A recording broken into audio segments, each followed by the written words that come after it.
¿Qué tal? ¿Cómo les va? Bienvenidas, bienvenidos. Hoy vamos a poner en la mesa de debate el tema de la paridad de género y que en términos muy generales podemos entenderla como la participación equilibrada, igualitaria de mujeres y hombres en las posiciones de poder y de toma de decisiones, es decir, en la vida pública. Pero vamos a intentar ir un poquito más allá porque este principio de paridad que tiene respaldo con algunos artículos constitucionales y que fue ya aplicado recientemente para elegir algunas candidaturas a puestos de elección popular, pues ha generado un tremendo debate, mucha confusión, una reacción un tanto misógina anclada en lógicas patriarcales que denotan justamente la resistencia a que las mujeres accedan de manera paritaria a cargos públicos. Así es que para hablar del tema, me da muchísimo gusto darle la bienvenida aquí al Estudio de Debate 22 a dos extraordinarias mujeres. Ingrid Argüelles, bienvenida. Muchas gracias por estar aquí con nosotras.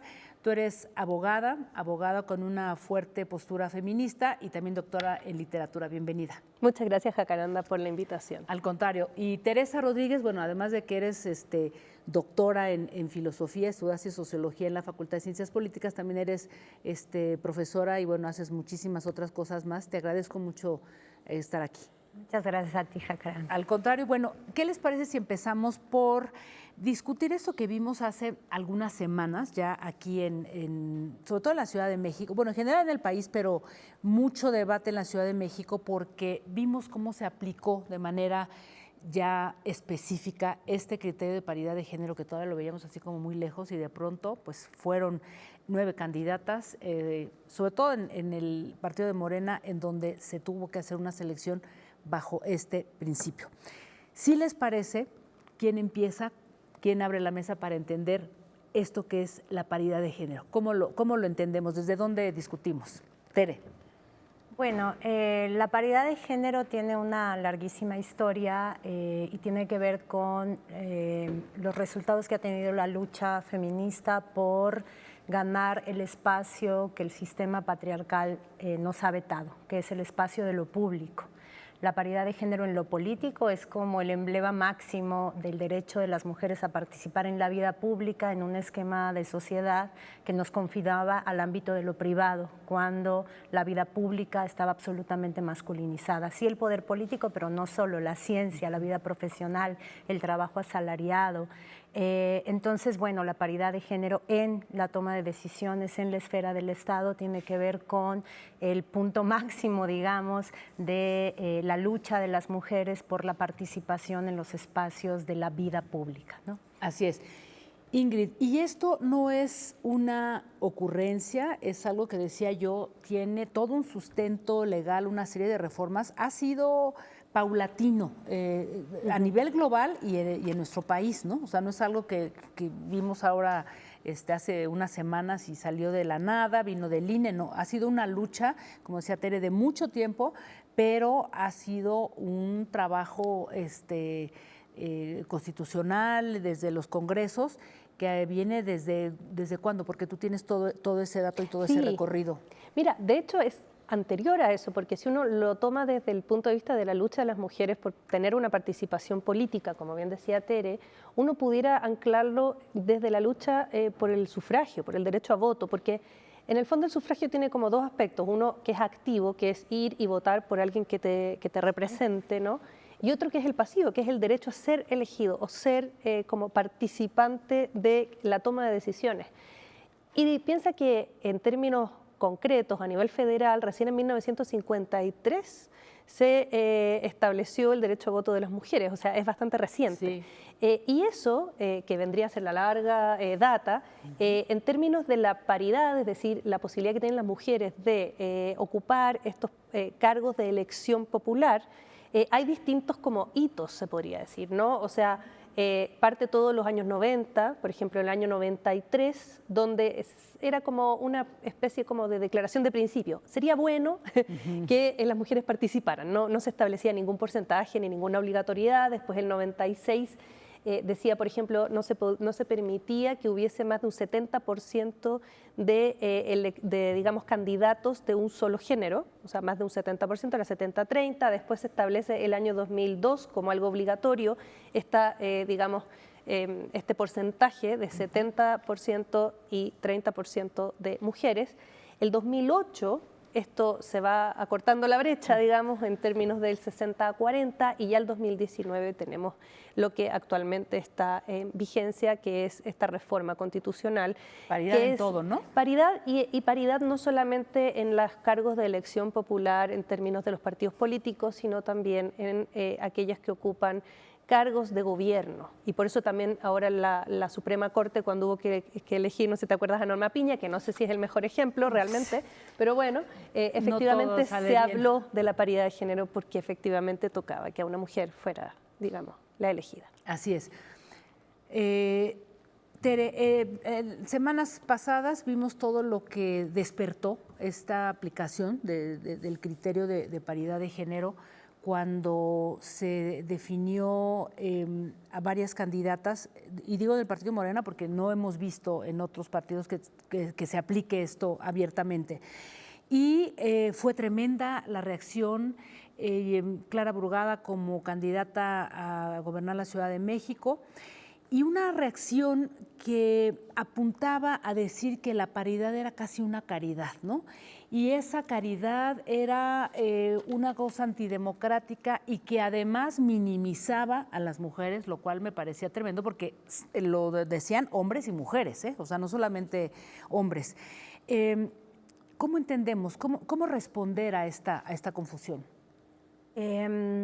Mira, creo que primero hay que entender la reacción en el ámbito en el que se da, porque no es una reacción de personas, es una reacción de un sistema que está diseñado para expulsar a las mujeres del ámbito de lo público, en todas las esferas de lo público. Entonces, cuando las mujeres ganan una batalla que hace que se afirmen derechos de mayor participación, el sistema reacciona y reacciona violentamente, porque siempre que se gana un derecho, pues los afectados son los que gozan del privilegio que la veda de ese derecho permite subsistir, ¿no? Entonces, el que ocupa el privilegio, pues reacciona de manera violenta, ¿no? Entonces, las reacciones misóginas son una reacción más de resistencia de un sistema que nos expulsa para seguirnos expulsando.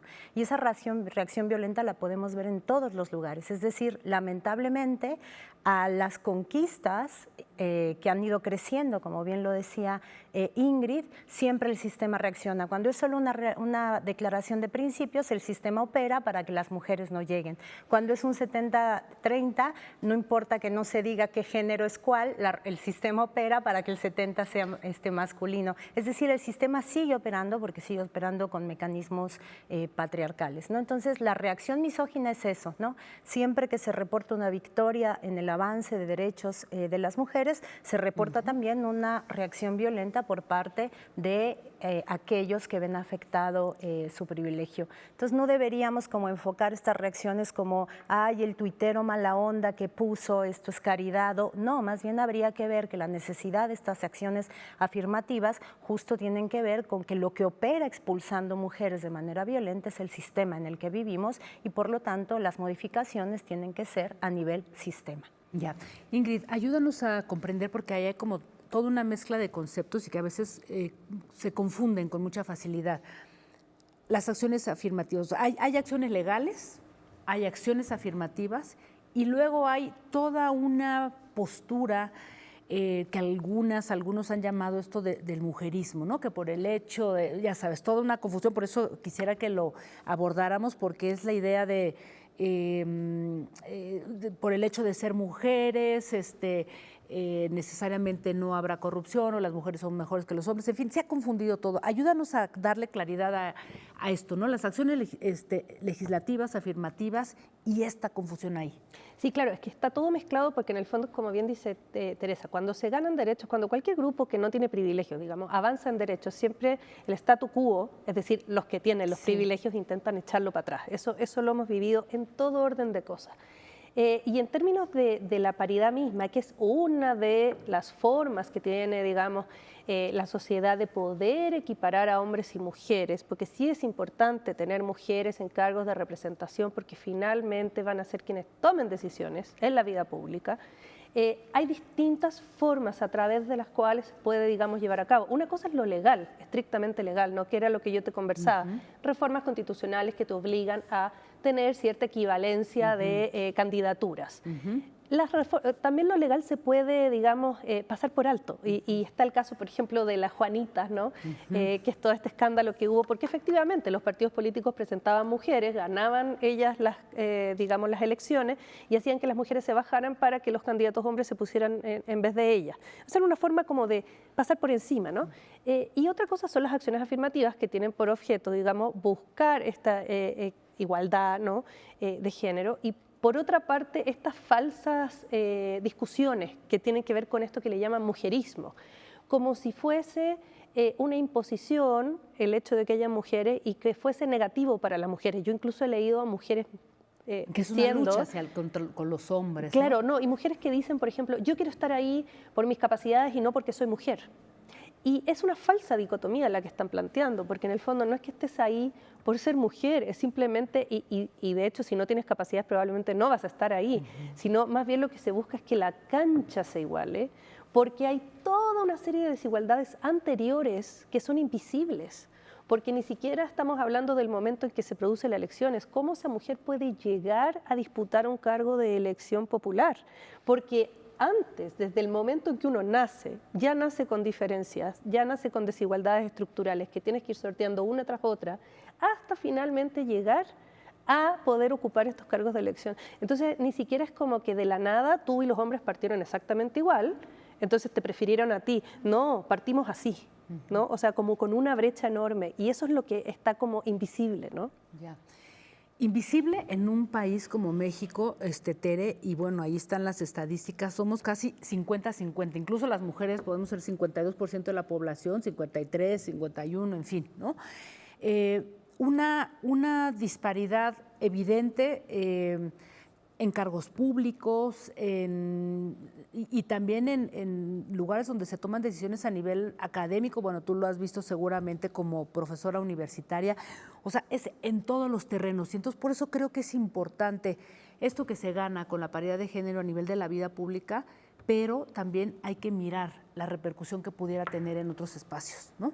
Como en el académico, por ejemplo. ¿Cómo ves tú? Claro, ahí, por ejemplo, está muy demostrado dos cosas. Uno, que este tipo de medidas no solo palían la desigualdad estructural ahí en donde actúan, por ejemplo, en los cuerpos legislativos o en los ejecutivos o en los judiciales, no, sino que además la paridad de género educa a la sociedad, ¿no? La mayor presencia de las mujeres educa a una sociedad que tiende a asociar la vocación femenina al hogar, a lo emocional, etcétera, ¿no? Entonces, por un lado, eso, pero por otro está absolutamente demostrado que aunque tenemos ejemplos que nos duelen a las feministas, así como de, aquí la paridad no salió mal, está absolutamente demostrado que la presencia de mujeres pone en los espacios en los que participamos el dedo en la llaga, es decir, las mujeres en la academia somos las que hemos detectado los sesgos patriarcales en la construcción de conocimiento científico. Las mujeres en la medicina son las que han detectado la violencia misógina asociada a muchas prácticas médicas que teníamos absolutamente normalizadas. Las mujeres en la política han sido las que han logrado avanzar en los sistemas de cuidados. La categoría de cuidado no hubiera llegado a la escena pública si no hubiera sido por mujeres que estuvieron ahí. Es decir, ahí en términos académicos se dice que los oprimidos tienen una especie de privilegio de visibilidad, ¿no? De detectar las relaciones de opresión que sufren, ¿no? Quienes gozan el privilegio muy extrañamente van a decir, ay, estoy detectando el privilegio del que disfruto, ¿no? Y eso se nota. Cuando una mujer llega a la esfera que llegue, esa esfera ya cambia por la sola presencia. en términos de hacia qué agenda se puede avanzar, ¿no? Entonces, más allá del hacer justicia y que las leyes reflejen la composición de la sociedad que tenemos, es muy importante porque este tipo de medidas educan y transforman en el solo darse, más allá incluso de cómo queden las Y composiciones. transforman todo un sistema, que eso es lo interesante, y entonces ahí habría que poner a discusión todo esto que a veces no se ve. Y yo te preguntaría entonces, ¿por qué es importante, y un poco para reforzar este argumento de Tere, por qué es importante que las mujeres accedan a cargos o a puestos de toma de decisiones fundamentales en todos los ámbitos? Sí, y es que es la misma línea que plantea Tere, es súper relevante entender que no solamente son ciertos aspectos de la vida donde necesitamos representación, en realidad son todos, y como bien decía, efectivamente hasta en ámbitos donde uno nunca piensa en esto en términos de privilegios. Por ejemplo, por ponerte un caso, ¿no? Investigación científica. ¿Qué tipo de enfermedades se han dedicado a investigar los científicos en los últimos años? ¿Enfermedades que le afectan a quién? ¿A hombres o a mujeres? O sea, ¿cuántas dolencias o cuántos problemas médicos tenemos las mujeres que ni siquiera son investigados porque quienes investigan, quienes toman esas decisiones o quienes manejan los fondos son hombres?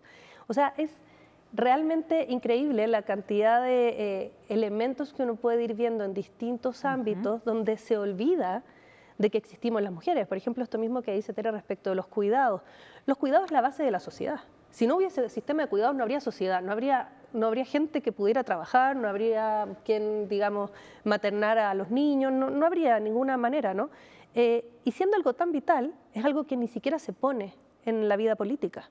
Porque como siempre han sido los hombres los que están ahí, ellos están preocupados de la economía, ¿cierto? De una serie de cuestiones a nivel macro, del país, la seguridad, pero nadie está preocupado de la base, de qué pasa con los cuidados, quién tiene que hacerse cargo de los cuidados, es el Estado, son las mujeres tenemos que tener doble, triple, cuádruple, quíntuple carga gratuita para sostener toda la sociedad y a todo el país prácticamente, no. ¿Y cuándo se ponen esos temas? Cuando hay mujeres en esos cargos que son capaces de decir, ¿sabes qué? Estas son nuestras problemáticas, más del 50% de la población, porque además si tú lo piensas es hasta como gracioso, tragicómico diría yo, en el sentido que somos más de la mitad y que sobre nosotras se sostiene, digamos, la sociedad. Entonces, si no hay cargos de representación, vamos a estar permanentemente bajo políticas pensadas solamente por un 50% de la población, pensando solo en sus problemas, en sus dificultades y olvidándose de la otra mitad. Así es. Y bueno, yo siempre lo digo y lo voy a seguir subrayando porque hay toda una ley, el Sistema Nacional de Cuidados, que ha estado olvidada en el Senado y que es realmente, pues es muy penoso. Pero te preguntaría, y a propósito de lo que hemos visto ahora en las candidaturas pasadas con lo que ocurrió con estas 9 candidaturas a cargos de elección popular, vamos a ver seguramente una elección sin precedentes en México, en donde serán 2 mujeres prácticamente las que estarán con todas las diferencias trazadas, pero quienes van a disputarse la presidencia. ¿Qué creen? Y esta es una pregunta para las dos, que esto va a transformar la visión, la manera de hacer política, la manera de administrar, de ejercer el poder en un país profundamente machista? Bueno, creo que tratándose de 2 mujeres las que se disputarán la presidencia el próximo año, el tema género puede pasar a otro plano en términos de lo que ahí se disputa, ¿no? No se va a estar disputando eso. Se van a estar disputando 2 proyectos de país profundamente distintos. Entonces creo que en la distinción entre las candidaturas se puede hablar de ello. Y ahí sí creo que tocará ver qué proyecto respalda el avance de derechos de mujeres y qué fuerzas políticas que sostienen a estas 2 mujeres puede apuntar a respaldar la lucha que han venido dando las mujeres. En eso creo que los 2 perfiles desde la perspectiva feminista han quedado a deber, pero sabemos quién ha estado sistemáticamente, qué fuerzas políticas en este país han estado sistemáticamente en contra del derecho de los derechos reproductivos, del derecho a la libre elección sobre nuestros cuerpos. Entonces, creo que el tema género tal vez no entre en el sentido de diferenciar los perfiles de las candidatas, pero sí los perfiles de las fuerzas políticas que las soportan, ¿no? ¿Qué esperarías tú, por ejemplo? Yo Digo, espero... dado que has dicho que nos han quedado a deber, totalmente de acuerdo, pero ¿qué se esperaría? Yo espero un fortalecimiento del aparato legislativo, legal que tenemos para la defensa de los derechos de las mujeres, que no solo permitan la afirmación de derechos, sino el cuidado del ejercicio de estos derechos. Entonces, por ejemplo, a la paridad habría que responder con muy buenos mecanismos de respuesta ante la violenta reacción misógina, ¿no? Cada vez que una candidatura sea puesta por criterios de paridad, debería entrar una ley electoral que prohíba hacer de eso un tema de la contienda política, ¿no? Debería haber sanciones a actores políticos que hablen de caridad o ella perdió la encuesta pero está ahí por ser mujer, porque así es como verdaderamente limitas la reacción del sistema, ¿no? Y otra cosa que creo que es muy importante de cara a lo que venga en el próximo año tiene que ver con que necesitamos mucha más sensibilidad ante el enojo de las mujeres, ¿no? Creo que ha habido bastante torpeza en todo el crisol de la izquierda institucional en términos de entender de dónde viene la rabia, entender de dónde viene el enojo del movimiento feminista, y creo que en eso hay un grandísimo pendiente, ¿no? Ingrid. Estoy muy de acuerdo con lo que dice Tere en el sentido de que hay pendientes, efectivamente nos han dejado de ver bastante. Yo creo que hay un punto acá. Es súper importante que haya mujeres en cargos de representación, como hemos conversado, pero también no cualquier mujer. Y ahí yo estoy un poco en contra de ese feminismo liberal que es como, pero es que es mujer, entonces está bien. No, no necesariamente. Y no necesariamente que haya una mujer significa que esa mujer va a luchar por nuestros derechos, no necesariamente. Y yo creo que acá hay dos proyectos que efectivamente son bastante contrarios en ese sentido. Yo no espero una gran demostración, digamos, de solidaridad de género de parte del proyecto que encabeza Xóchitl Gálvez, porque además siento que detrás de este proyecto hay puros hombres, que la tienen a ella de representante, pero atrás hay solo hombres, o sea, yo no he visto mujeres que hayan atrás. Y por el contrario, en el proyecto de Claudia Sheinbaum, yo siento que hay más mujeres que rodean ese proyecto, muchas más mujeres, o sea, infinitamente, ¿no? Sin embargo, sí, en todos estos años que han ocurrido, o sea, que han pasado donde Claudia ha sido la jefa de gobierno, sí han habido algunos roces entre el movimiento feminista y su, digamos, jefatura de gobierno. Sobre todo lo referido... Esa incomprensión, tal vez, ¿no? Que es una incomprensión, pero también es no acoger ciertas demandas. Por ejemplo, a mí me preocupa mucho el tema de la violencia contra las mujeres, mucho.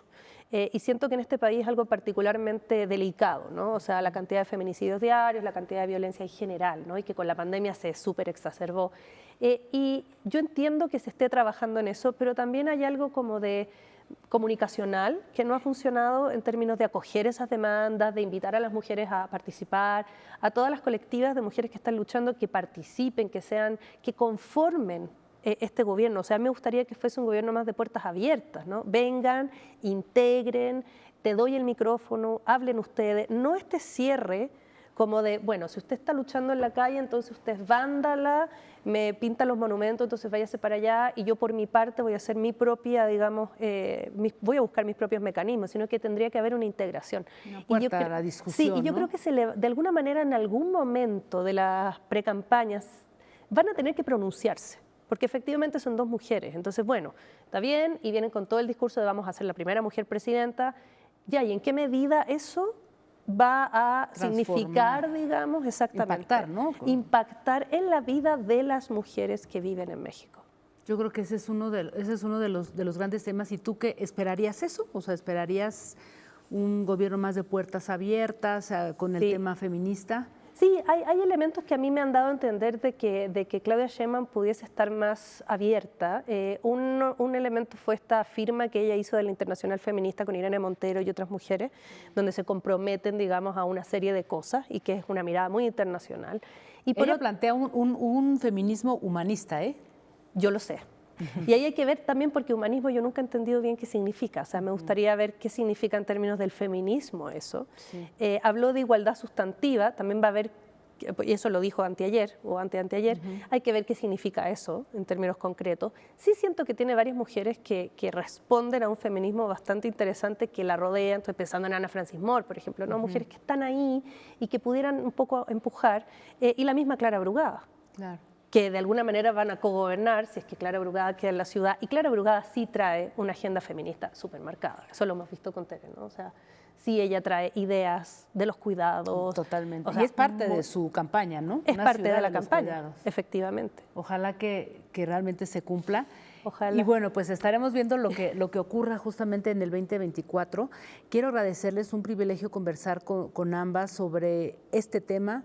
Y bueno, pues como dicen ustedes, sí, es tiempo de mujeres, pero no de cualquier mujer, ¿no? Y entonces ahí vamos a ver cómo se va a jugar la agenda feminista el próximo año. Gracias a ambas. Muchas gracias. Muchas gracias. Y bueno, gracias a todas y a todos por habernos acompañado. Recuerden que el programa se sigue transmitiendo en este momento por Twitter a través de la cuenta Noticias 22 o N22 Digital, también por Facebook Live, y enseguida ya lo encuentran en YouTube en la cuenta de Noticias 22. Nos vemos el próximo jueves. Hasta entonces.